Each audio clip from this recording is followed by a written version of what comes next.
पंजाब की सियासत में गर्मा गर्मी तहरीक इंसाफ नंबर गेम में आ गए। पंजाब असेंबली में मतलूबा अरकान पूरे करके दिखा दिए। फवाद चौधरी ने कहा 187 अरकान पूरे हैं, हो सकता है अभी एतमाद का वोट ले लें, क्या फर्क पड़ता है। पंजाब असेंबली आज कुछ व्यापारी यहां पर आए। ये मंडी के वो व्यापारी हैं जिनका माल नहीं बिका, ये सामान समेटने आए हैं। हमाद अजहर ने कहा कौमी असेंबली में इस्तीफों पर मुशावरत जारी है, पंजाब के बाद देखेंगे। 187 लोग तरीके इंसाफ के और PMIQ के मुकम्मल है और देखते हैं, हो सकता है अभी एतमाद का वोट ले लें। क्या ये सारे जो है ना, ये मंडी के वो व्यापारी हैं जिनका माल नहीं बिका और वो सामान समेटने आए। हमारा कौमी असेंबली में वापस जाने का कोई इम्कान है? नहीं, कोई इम्कान। इस्तीफे मंजूर करवाने के लिए आप लोग कब जाएं? वो जैसे ही हमारा यहाँ से पंजाब का मामला वाइंड अप होता है तो हम वहाँ पर पहुँच जाएंगे।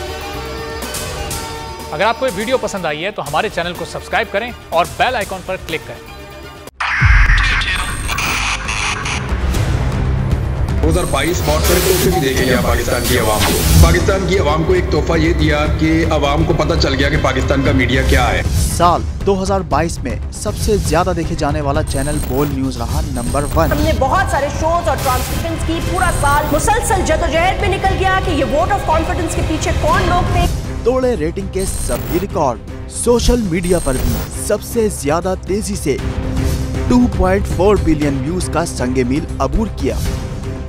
एंकर्स को भी आवाम में सबसे ज्यादा मकबूलियत मिली और सोशल मीडिया पर भी बोल रहा सब पर सब्सक्राइब करें और बेल दबाएं ताकि कोई खबर रह न जाए।